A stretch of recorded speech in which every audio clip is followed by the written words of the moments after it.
Hello नमस्कार साथियों। कैसे हैं आप सब लोग। आशा करता हूं आप सब लोग अच्छे होंगे।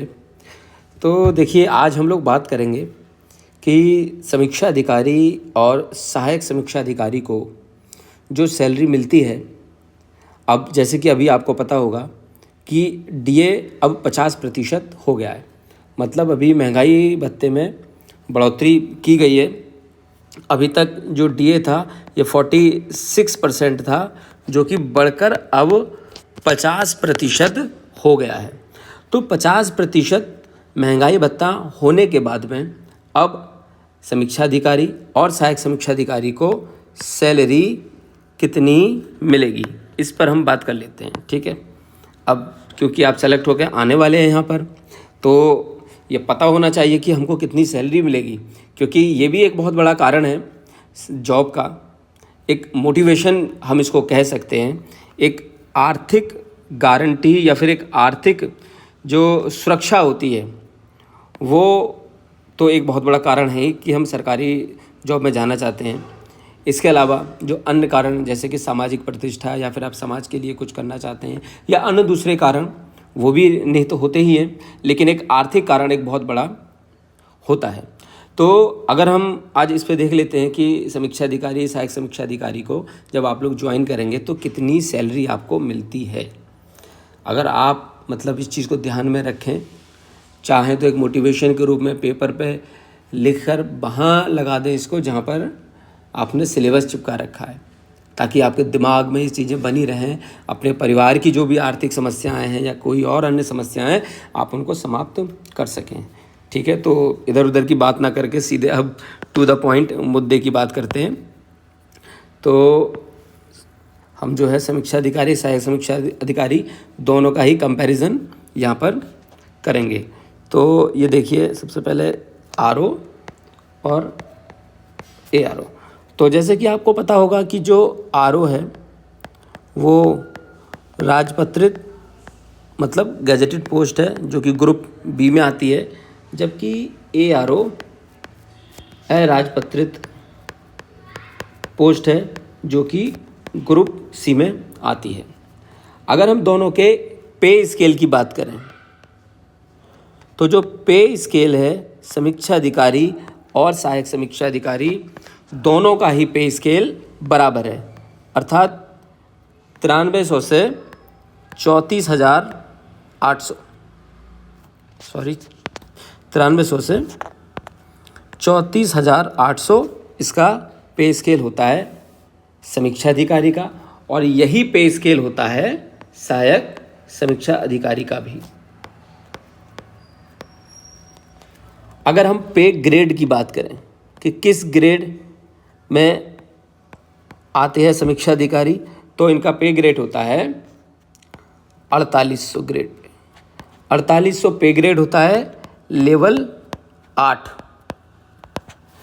जबकि इधर हम बात करें तो एआरओ का जो पे ग्रेड होता है वो 4600 होता है, और ये लेवल 7 में आता है। अगर हम बेसिक पे की बात करें दोनों के, तो जो समीक्षा अधिकारी का बेसिक पे है वो मिलता है 47,600। 47,600 बेसिक पे है समीक्षा अधिकारी का, जबकि सहायक समीक्षा अधिकारी का बेसिक पे होता है 44,900। अब इसी बेसिक पे पर महंगाई भत्ता मिलता है। अब जो अभी डीए जो कि 50% हो गया है, तो ये 50% किसका होगा? बेसिक पे का। तो 47,600 का 50% होगा 23,800 रुपये।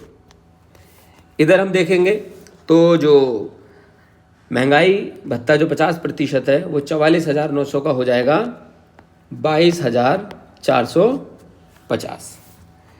एचआरए की बात करें हम,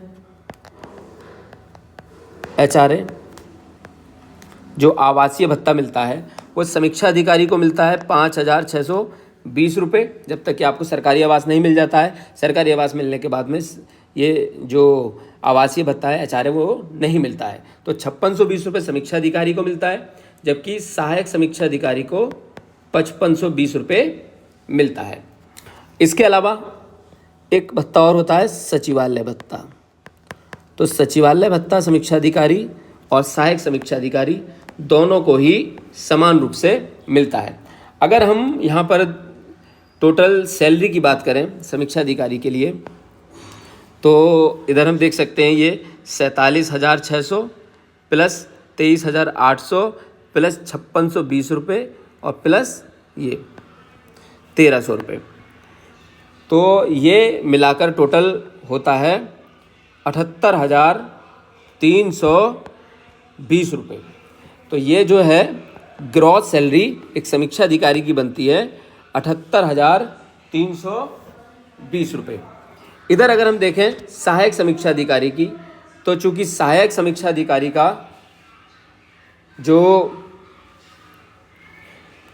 पे स्केल है, यानी कि उसके हिसाब से हम जोड़ेंगे, जैसे कि यहाँ पर है 44,900 प्लस महंगाई भत्ता 22,450, इसके अलावा एचआरए और प्लस 1,300, तो ये टोटल होता है ₹74,170। मतलब समीक्षा अधिकारी और सहायक समीक्षा अधिकारी के ग्रॉस जो सैलरी है उसमें मुश्किल से 4 से 4,500 का डिफरेंस होता है। सैलरी में ज़रूर डिफरेंस है, लेकिन बाकी चीज़ों में बहुत ज़्यादा डिफरेंस है। जैसे कि यहाँ पर आप देखेंगे ये गैजेटेड पोस्ट है और ग्रुप बी में आती है, जबकि ये नॉन गैजेटेड पोस्ट है एआरओ और ये ग्रुप सी में आती है। अब एक दूसरी चीज़, जो 78,320 है ये इन हैंड सैलरी नहीं है, ये ग्रॉस सैलरी है। इसमें से क्या होता है ₹210 GIS, यानी कि एक इंश्योरेंस सर्विस होती है, उसके ₹210 कट जाते हैं। इसके अलावा NPS कटता है 10%। NPS कटता है बेसिक पे प्लस जो DA है महंगाई भत्ता, इसका जो 10% होता है वो कट जाता है। तो अगर हम यहाँ पर देखें कि जो महंगाई भत्ता है, जैसे कि यहाँ पर बेसिक पे है 47,600 प्लस 23,800, तो इसका जो टोटल है वो हो जाएगा 47,600 प्लस 23,800 का ₹7,140। तो ये ₹7,140 आपके माइनस हो जाएंगे 78,320 में से। तो आपकी जो नेट सैलरी है वो होगी ₹71,180। मतलब जो भी नए समीक्षा अधिकारी अब आएंगे तो उनको ₹71,180 इन हैंड सैलरी मिलेगी। तो आप समझ सकते हैं कि इतने अधिक सैलरी से आप अपनी बहुत सारी आर्थिक समस्याएं ख़त्म कर सकते हैं। ये इसलिए कहा जा रहा है। अब एक चीज़ और दिमाग में आ रही होगी कि सैलरी तो और भी पोस्ट हैं वहाँ पर भी मिलती है, हम समीक्षा अधिकारी की ही बात क्यों कर रहे हैं? समीक्षा अधिकारी की हम बात इसलिए कर रहे हैं कि अगर आप सिस्टमेटिक ढंग से और ठीक गाइडलाइन से या फिर सही मार्गदर्शन में अच्छे से तैयारी करेंगे तो समीक्षा अधिकारी की जॉब को लेना अन्य जो पोस्ट हैं, जो PCS में जो पोस्ट हैं या फिर जो आयोग के द्वारा अन्य एग्ज़ाम कराए जाते हैं उनके कंपैरिजन में आसान है। एक तो इसमें इंटरव्यू नहीं होता है, आप लोगों को पता होगा इसमें इंटरव्यू नहीं होता है, केवल प्री और मेंस का एग्ज़ाम होता है। यहाँ पर 2 पेपर होंगे आपके ऑब्जेक्टिव, यहाँ पर भी आपको 2 पेपर होंगे ऑब्जेक्टिव, इसके साथ साथ आपका जो है ऐसे होगा सब्जेक्टिव में और प्लस लेटर राइटिंग हिंदी आलेखन वाला एक पेपर होता है। मेंस में जो भी नंबर आपके होंगे उसके आधार पे आपकी फाइनल मेरिट बनेगी और आपका सिलेक्शन होगा। तो अभी आप बहुत अच्छे से तैयारी कर लें, अभी एग्ज़ाम की डेट भी नहीं आई है, बहुत अच्छा समय मिला हुआ है, इस समय को बिल्कुल भी वेस्ट ना करें।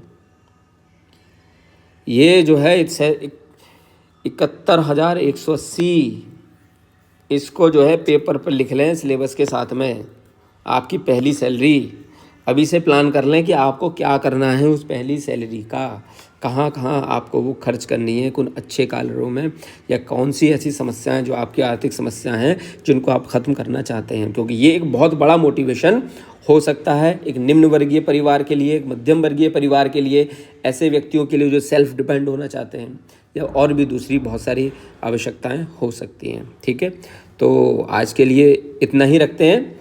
अगली बार किसी और टॉपिक पे बात करेंगे। तब तक के लिए जय हिंद, ऑल द बेस्ट।